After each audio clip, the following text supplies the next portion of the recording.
Hello everyone. तो कैसे हैं आप सब। आई होप आप सब बहुत अच्छे होंगे और उतनी ही अच्छी तरीक़ों से आप सभी लोगों की पढ़ाई चल रही होगी। तो आज का ये वीडियो बहुत खास होने वाला है क्योंकि आज के इस वीडियो में मैं आपके लिए लेकर आ चुका हूँ छत्तीसगढ़ बोर्ड वार्षिक परीक्षा 2024 कक्षा 10वीं विषय संस्कृत के सेट ए आपके लिए मैं लेकर आ चुका हूँ। सेट बी और सी का लिंक मैंने डिस्क्रिप्शन में दे दिया है, मेरे चैनल में भी जाकर आप देख सकते हैं। तो चलिए शुरू करते हैं। यहाँ पे संस्कृत का सेट है। पहला है यहाँ पे उचित शब्दम चित्वा लिखत। यहाँ पे पहला दिया हुआ है नाई ध्येसा अस्ति रविंद्रनाथ सत्येंद्रनाथ बंकिम चंद्र सतीश चंद्र।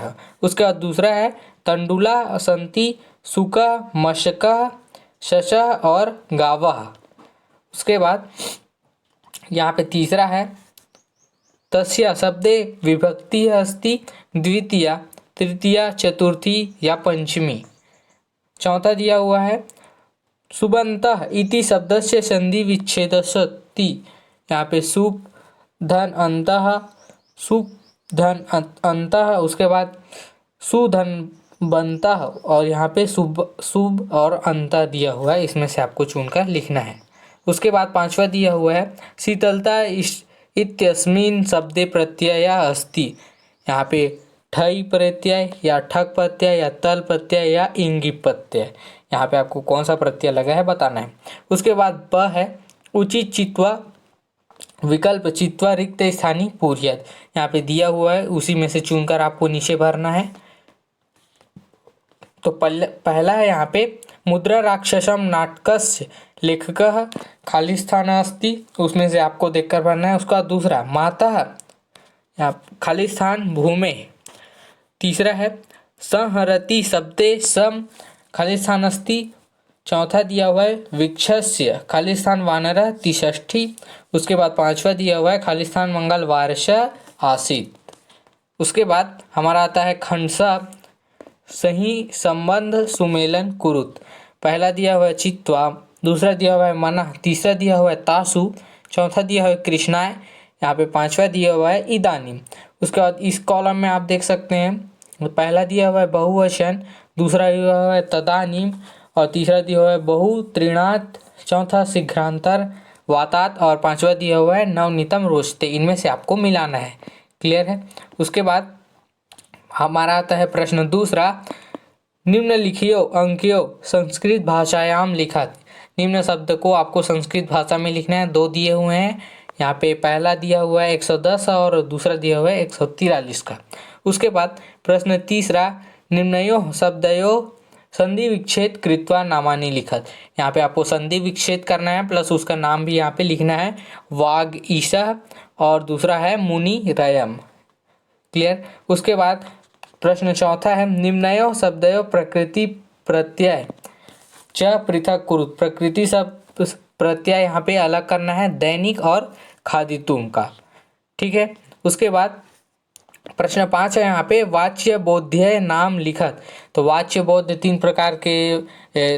प्रकार के वाच्य बोध होते हैं, कर्तृक वाच्य और कर्मवाच्य। तो यहाँ पे आपको बताना है पहला है अर्जुन पाठम पठति। उसके बाद दूसरा है अस्माभि चंद्रमा ध्यायते।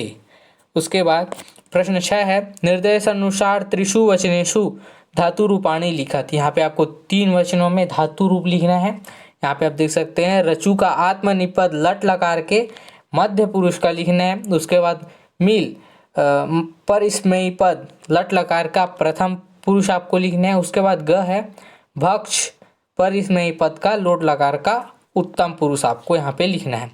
उसके बाद है हमारा प्रश्न 7वां विग्रह पदानाम सामासिक शब्द चित्वा नाम लिखत। आपको विग्रह करके पद के सामासिक नाम आपको लिखना है। जलस्य अभावः। उसके बाद पापात् मुक्तः चंद्रः शेखरे यस्य सः।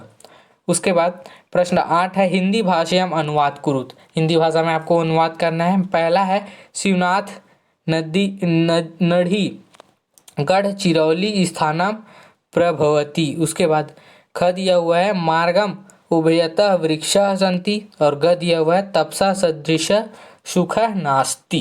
ये आपको बताना है। उसके बाद हमारा आता है गद्यांश। यहाँ पे प्रश्न 9 है अधोलिखित गद्यांशस्य हिंदी भाषायाम अनुवाद कुरुत।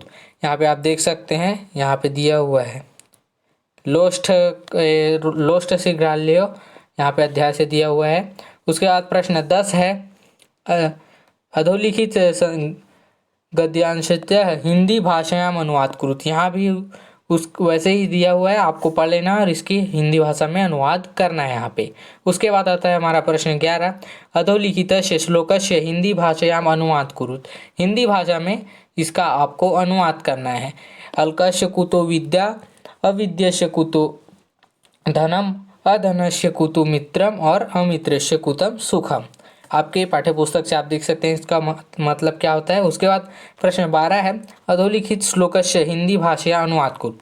यहाँ भी आपको वैसे ही हिंदी भाषा में अनुवाद करना है इसको, ठीक है। उसके बाद यहाँ पे प्रश्न 13 है अधोलिखित चतुर्णाम प्रश्नानुत्तराणि संस्कृत भाषा लिखत। यहाँ पे दिए हुए हैं 6 दिए हुए हैं। इनमें से आपको कहीं 4 के उत्तर देने हैं, 2 के नहीं देने हैं। क्लियर है? तो आपको इसमें 4 देना है। पहला है यहाँ पे आगरा नगरम किमर्थम प्रसिद्धम। उसके बाद दूसरा है त्रीणानाम केन सह विरोधः अस्ति। तीसरा है कस्मात् बुद्धिना शुभवती। चौथा है बिलाशय विवाह केन सह अभवत्, बंसी नामा युवकेन सह अभवत्। ठीक है। उसके बाद 5वां है आत्मानंदस्य बाल्यकालस्य नाम किम आसीत्। यहाँ पे 6वां दिया हुआ है वस्तुतः चौरः कह आसीत। तो आरक्षी जात जो था वो मतलब वस्तुतः चोर था, वही। क्लियर? उसके बाद यहाँ पे है प्रश्न 14 अधोलिखितेषु चतुर्णाम प्रश्नानाम उत्तराणि हिंदी भाषया लिखत।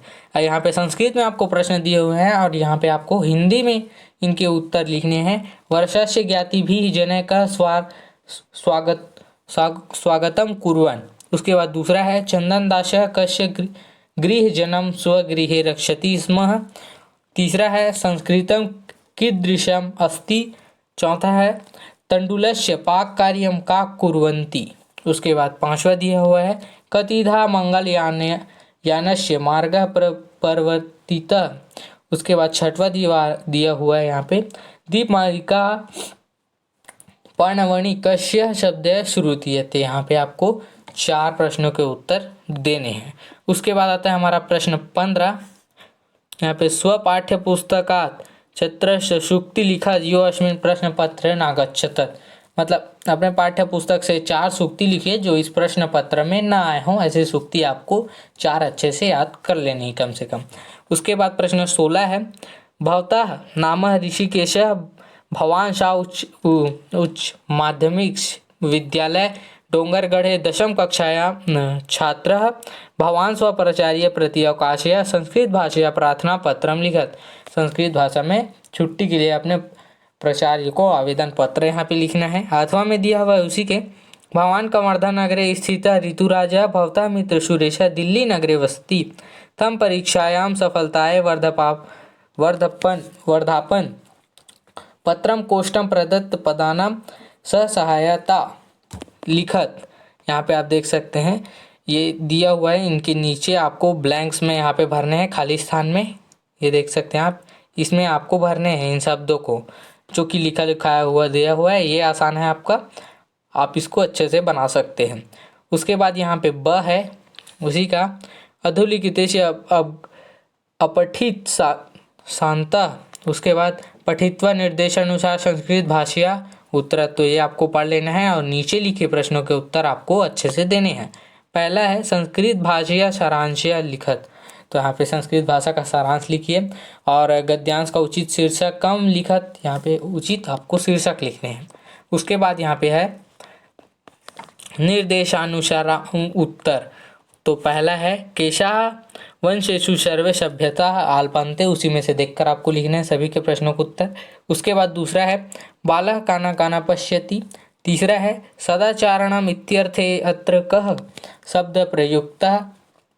चौथा है ते इति कृत कर्तृपदस्य किम क्रियापदस्य अत्र प्रयुक्तम। क्लियर? उसके बाद यहाँ पे प्रश्न 17 है आपका स्वपाठ्य पुस्तकात 2 श्लोकों लिखत योऽस्मिन् प्रश्न पत्र न आगे। तो 2 श्लोक यहाँ पे फिर से आपको लिखने हैं जो इस प्रश्न पत्र में ना आए हों, अपने पाठ्य पुस्तक से आपको कंठस्थ कर लेना है। उसके बाद आता है हमारा सबसे लास्ट क्वेश्चन, प्रश्न 18। द्वादश वाक्येषु मतलब 12 वाक्य, द्वादश मतलब 12 वाक्येषु संस्कृत भाषा निबंध लेखनम कुरुत कोऽपि एकः। एक के बारे में 12 लाइन में आपको उत्तर देने हैं, हर 2 लाइन के लिए यहाँ 1 नंबर निर्धारित है। तो पहला है सुभाष चंद्र, दूसरा है बीटा क्रिकेट, तीसरा है मम दिनचर्या और चौथा है महाकवि कालिदास। तो महाकवि कालिदास का आप कर सकते हैं, बहुत ही सरल है, और बीटा क्रिकेट का भी कर सकते हैं। क्लियर। तो अपने पाठ्य पुस्तक में जितने भी दिए हुए हैं उतने के करने की कोशिश कीजिए और परीक्षा अच्छे से बनाइए। आई होप ये पूरा वीडियो आप लोगों के लिए यूज़फुल रहा होगा। अपने दोस्तों को भी शेयर करें यूज़फुल रहा तो। और यहाँ पे मैंने बी और सी सेट का डिस्क्रिप्शन में लिंक दे दिया है, आप वहाँ से देख सकते हैं, मेरे चैनल से जाकर देख सकते हैं। तो मिलते हैं जी एक और यूज़फुल वीडियो के साथ में, तब तक के लिए धन्यवाद।